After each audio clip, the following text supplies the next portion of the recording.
Hi guys, welcome back to another video. Today's case is honestly one of the most frustrating ones we've covered in a while. It takes place in Queensland, Australia, in one of the most beautiful spots you can imagine, a place where you just go to clear your head, walk your dog, and enjoy nature. But what happened there has left a permanent scar on that community. Now imagine this. It's a Sunday afternoon, the sun is shining, the weather is that perfect kind of tropical warmth. You decide to head down to the beach, just you and your dog, to unwind before the work week starts again. It's something you've done a million times before. You park your car, you grab your leash, and you walk down to the sand. It's quiet, maybe a little too quiet, but that's why you love it. You're just minding your own business and enjoying the ocean breeze. And then out of nowhere, your entire world just ends. You don't come home, and the person responsible, a complete stranger, someone you've never met, someone you have zero connection to.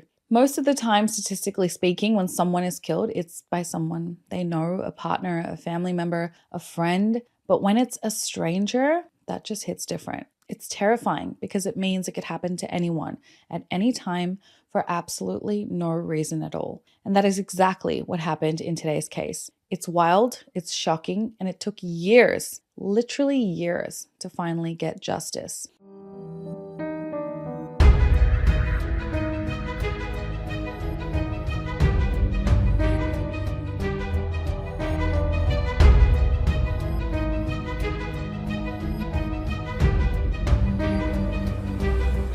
Hi everyone, welcome back. And to anyone new watching, hello, my name is Zara, and on this channel we dive into true crime cases. So if that sounds like your kind of thing, please join the fam, hit that subscribe button, and give this video a like and share it around if you can. Taking 2 seconds to do that really helps out the channel and it means so much to me. Also, if you want to get to know each other a little bit more, consider becoming a member. You get instant access to our private Discord server and we can chat one-on-one or in a group about anything and everything. You can just hit the join button below this video to get in. Okay, now let's get into today's case. We are taking a trip down under to Queensland, Australia, specifically far north Queensland. If you've never been, it's honestly stunning. It's tropical. You've got the Great Barrier Reef, the rainforest. It's just green and blue and lush and just beautiful. But it's also known for being a bit wild. I mean, you've got crocodiles, intense heat, and a landscape that can be pretty unforgiving if you're not careful. The specific area we're looking at is near Cairns. It's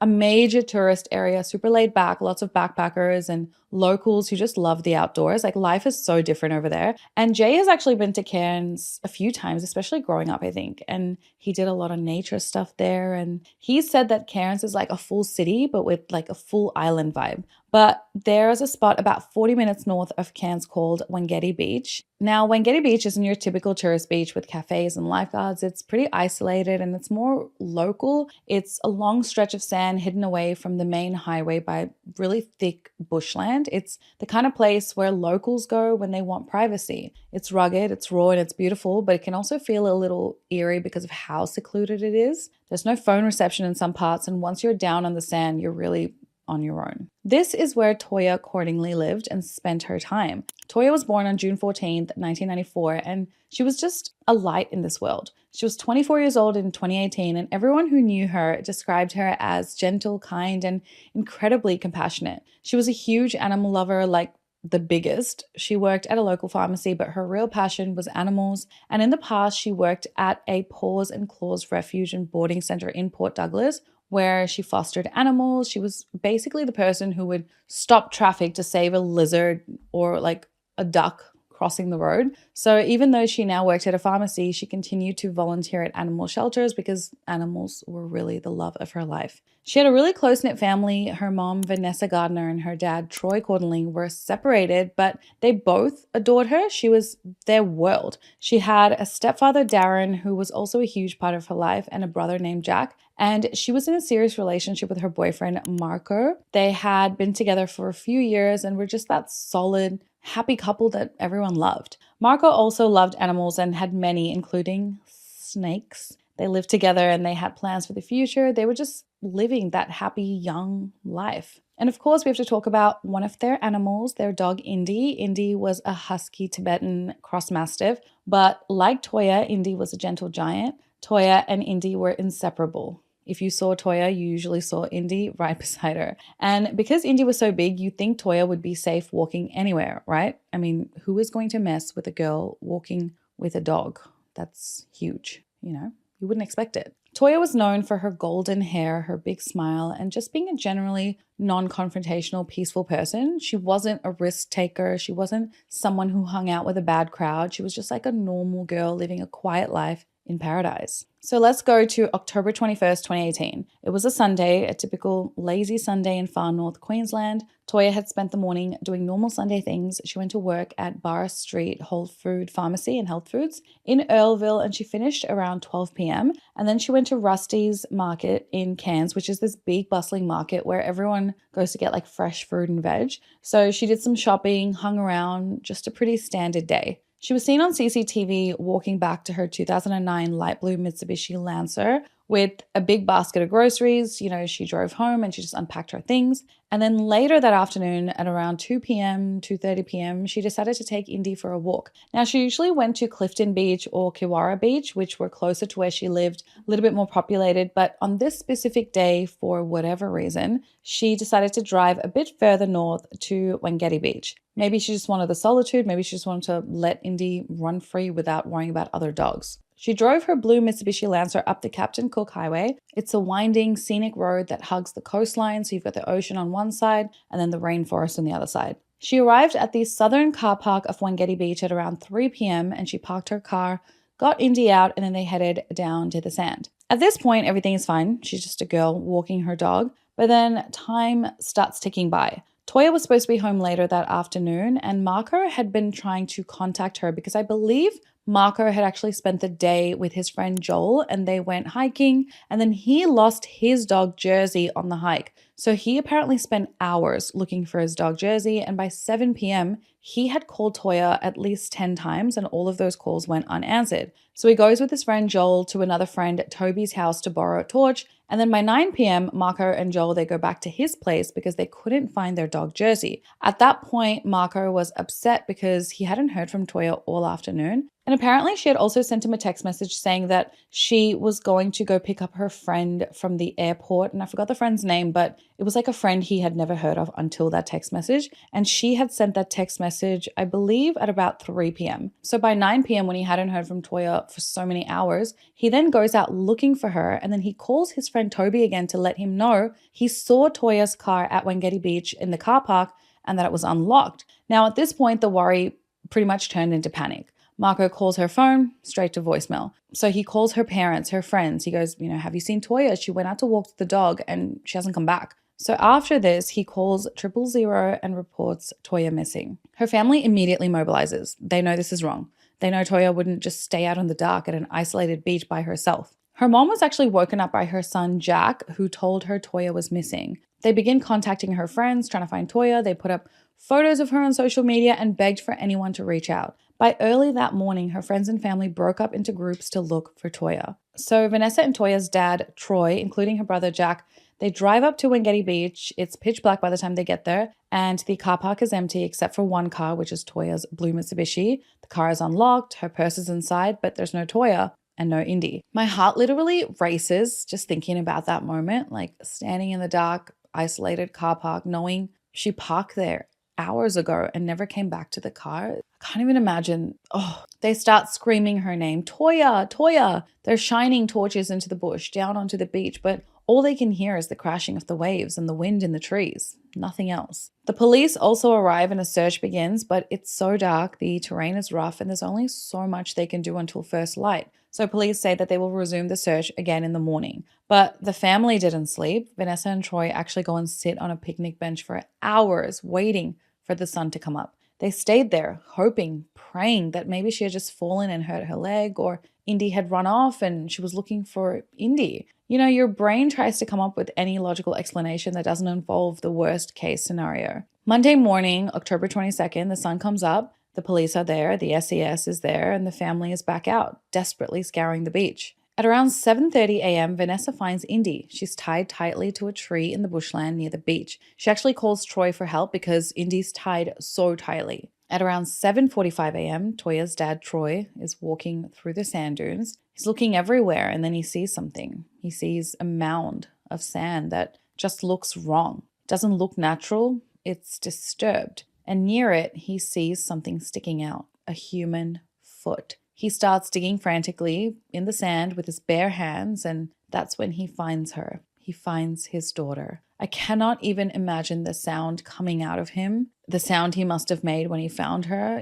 He found her. She was half buried in the sand dunes, hidden away, and Indy was tied up close to where Toya lay. She had been tied up so tight that she couldn't move. She was forced to stay near her owner's body all night long. Toya was dead, and it wasn't an accident. It wasn't a fall. It was a murder. Troy had to be carried out from the crime scene because he completely broke down. He later wrote, "Toya is my only child. Finding her body has burnt an image in my mind. It is something a father should never have to suffer." The police immediately locked down the scene, and this is now a major homicide investigation. The news breaks, and the entire community of Kansas just floored. A local girl walking her dog on a Sunday afternoon brutally murdered. It sent shockwaves throughout the entire country. When the autopsy results came back, the details were just as horrific. Toya had fought for her life. This wasn't quick and it wasn't painless. She had visible and violent injuries. We're talking defensive wounds on her arms, her hands. She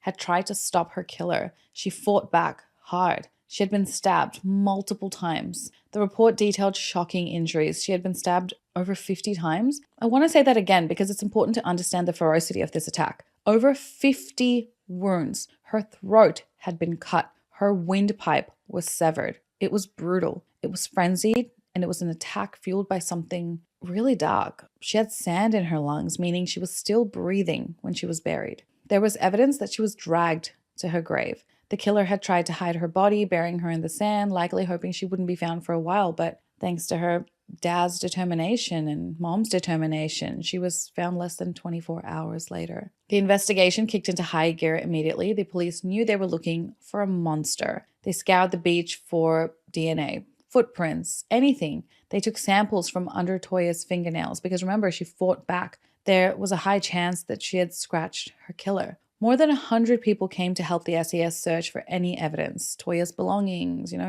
a shoe, anything. They also looked at Indy.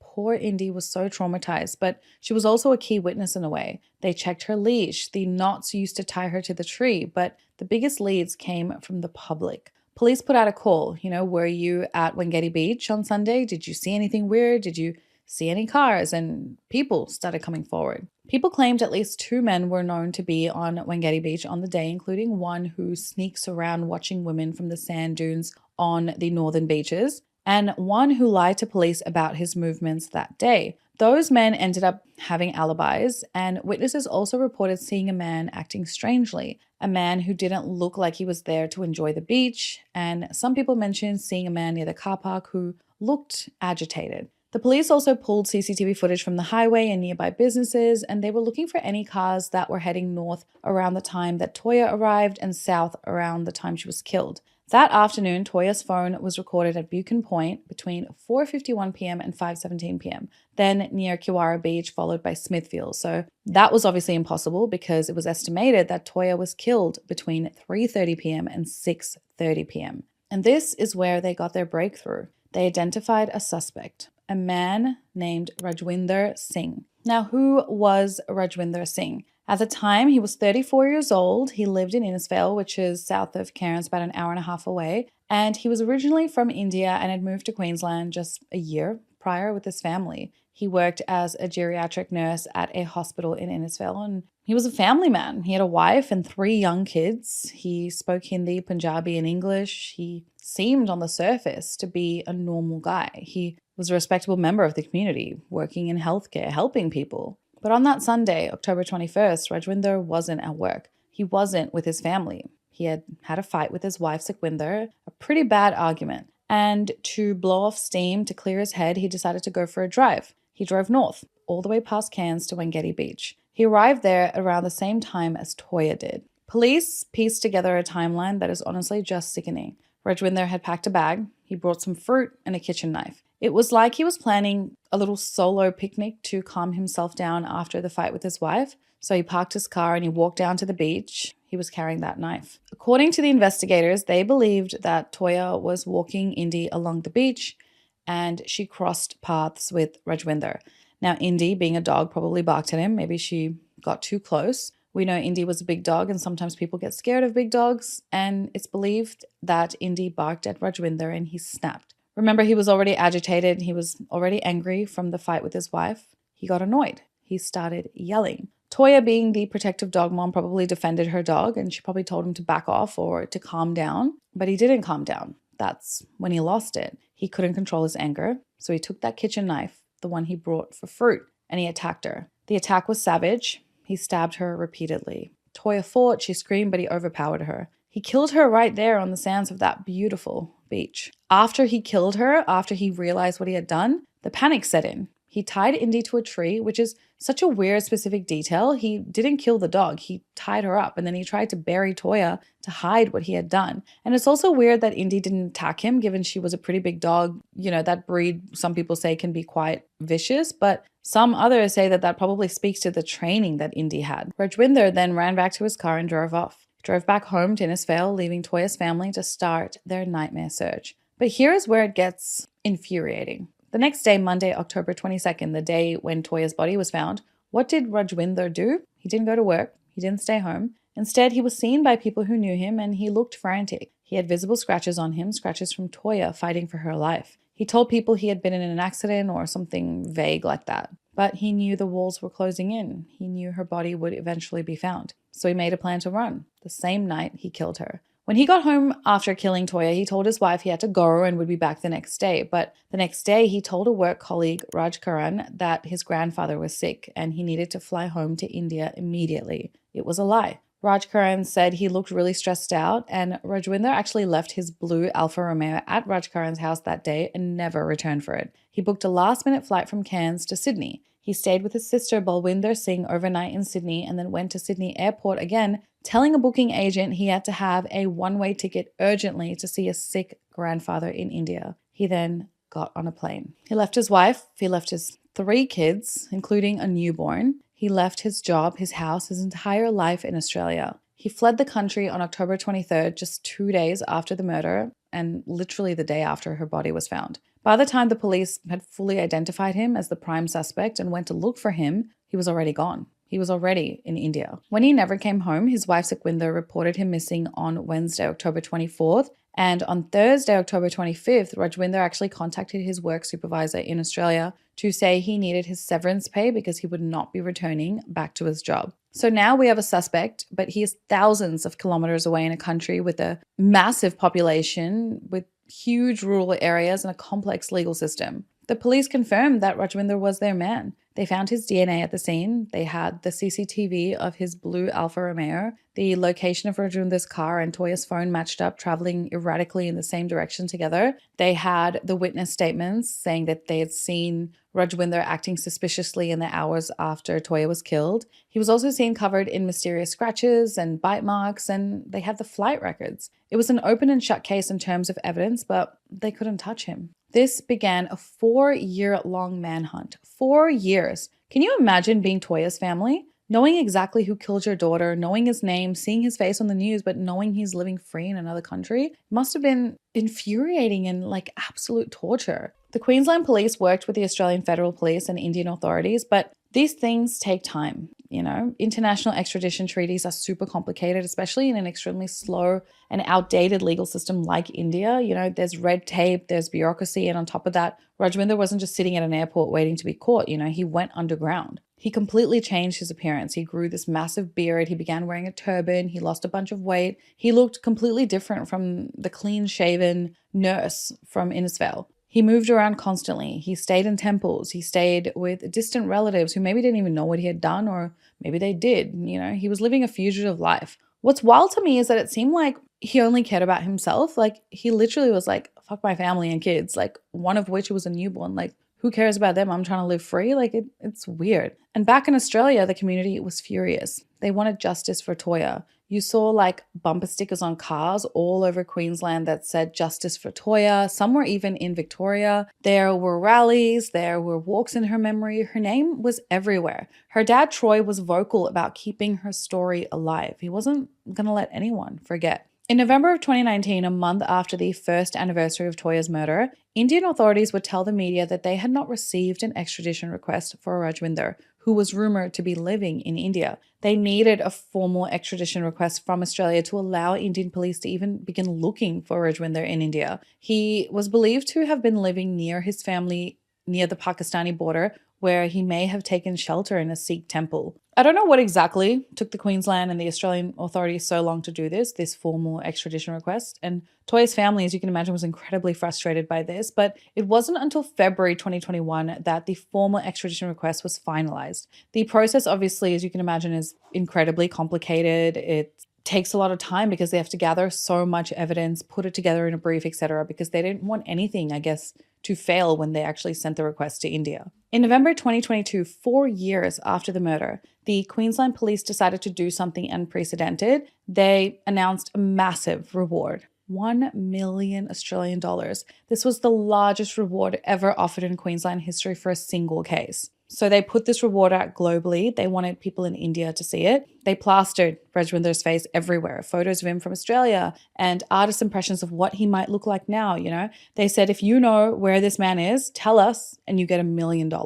And guess what? It worked. Money talks. Within weeks of that reward being announced, the tips started flooding in. Someone in India knew who he was. Someone recognized him. On November 25th, 2022, police in India swooped in. They arrested Rajwinder in Delhi. He had been hiding in plain sight, trying to blend in, but his time had run out. When they caught him, he didn't fight. He honestly looked tired. He looked like a man who had been looking over his shoulder for 4 years. Then began the process of getting him back to Australia, the extradition process. Now, usually this can take years in itself, but surprisingly, Rajwinder didn't fight it. He told the Indian court that he just wanted to go back to Australia. He wanted to clear his name, and he claimed he didn't do it. So in March 2023, he was put on a plane surrounded by Queensland police officers and flown back to Melbourne and then up to Cairns. He was finally back on Australian soil and he was charged with 1 count of murder. The trial was a massive event in Cairns. It finally began, but it wasn't smooth.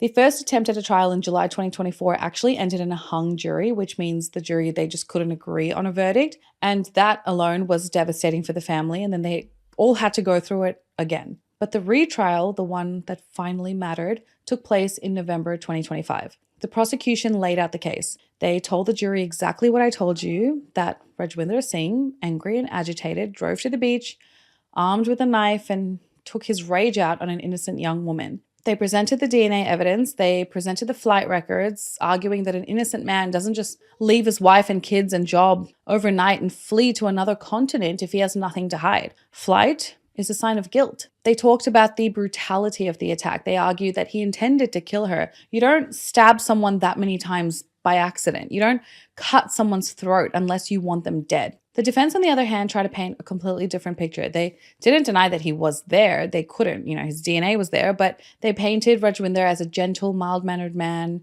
that the wound to Toya's neck was so severe and she was almost decapitated, and that their client was not capable of that violence. They also said that the knife Rajwinder had was far too small to cause those injuries and that pig hunters frequented the area and they carried much bigger knives. During his time in custody, Rajwinder told an undercover officer his side of the story. He said that he actually witnessed Toya's murder and it was committed by 2 other men and their faces were covered, and he was so terrified for his life and that's why he fled the country to India. He claimed it was his biggest mistake. He said, "Because I ran, that's why they think I did it." Rajwinder again changed his appearance completely. In court, he looked different again. He was clean-shaven, wearing a suit, and he sat there mostly emotionless, and he watched as photos of Toya's injuries were shown, and he listened as Toya's family wept in the gallery. But the jury wasn't buying it. The evidence was overwhelming, and in the end, the jury found Rajwinder Singh guilty of murder. The sentencing was very emotional, and the judge didn't hold back. He called the crime savage and cowardly. He talked about how Toya was just enjoying her life, doing something so innocent, and how Rajwinder just stole all of that away from her. Rajwinder was sentenced to life in prison. In Queensland, a mandatory life sentence for murder carries a pretty minimum non-parole period, but because of the severity of the crime and the fact that he fled, the judge set a non-parole period of 25 years. So he will be an old man before he's even considered for release. The aftermath of this case is so heavy, while the verdict brought some relief to her family, it doesn't bring Toya back, doesn't change what happened. Toya's family actually gave really heartbreaking victim impact statements. Her mom, Vanessa, talked about how she lost her best friend. She talked about the nightmares, the constant pain of knowing how her daughter died. She said, "I will never hear her voice again. I will never see her smile." Her dad, Troy, the man who found her, I can't even imagine his pain, what his thoughts must be like. He stood outside the court and said that while he is glad the monster who killed his daughter is behind bars, his life is forever broken. He said, "We are the ones with the life sentence." And he's right. They have to live with this every single day. Toya's boyfriend, Marco, also had his life destroyed. He lost his partner, his future, and this case is a terrifying reminder of the darker side of humans, of human nature. It reminds us that sometimes the wrong place and the wrong time is a very real thing. Toya did nothing wrong. She was just walking her dog. But it also showed the power of a community. The people of Cairns, the people of Australia, they never let this go. They kept Toya's name alive for years. They shared the post, they put the stickers on their cars, they donated to the family. They made sure that Rajwinder Singh could not hide forever. It's such a tragic story. It's freakishly scary of how untargeted this was, how Toya went to a beach that she didn't usually go to, how she literally just came across a man who was not feeling very good that day. It's very scary, but at least there is a conclusion. The man responsible is in a cell where he belongs. And to be honest, Rajwinder screwed up his own life too. Why did he kill her? He lost control? That's a poor fucking excuse. It's incredibly stupid. It's so random, and he was an idiot, but his stupid decision ruined so many lives. I want to know what you guys think about this case, the fact that he fled for 4 years. Do you think that the justice system worked out in the end? I mean, he had 4 years of sort of freedom before facing what he did. And what about the reward? Do you think that that's what finally tipped the scales? It's sad that, that much money was required, or money at all was required for justice. Toya's life was taken so horrifically, and can't imagine what her last moments were like, and even being buried while you're still alive. It's so, and for it to happen on the beach, just walking, that to me is the wildest thing. She's parking her car, she's getting her dog out, she's probably not thinking anything like that is ever going to happen. You don't think about that kind of stuff. You don't think when he's telling her off about the dog, if that happened, and she's like, "Oh my God, calm down, my dog's not barking at you," or whatever. You don't think he's going to kill you. It's so tragic. I hope somewhere up there she's resting in peace. Let me know your thoughts in the comments down below. And please, guys, stay safe out there. Always let someone know where you're going and what time you're going to be back. And trust your gut. If you're ever in an altercation, just run. You're better off looking crazy running than anything happening to you. Please give this video a thumbs up and subscribe if you haven't already. And I will see you guys next week. Besitos. Bye.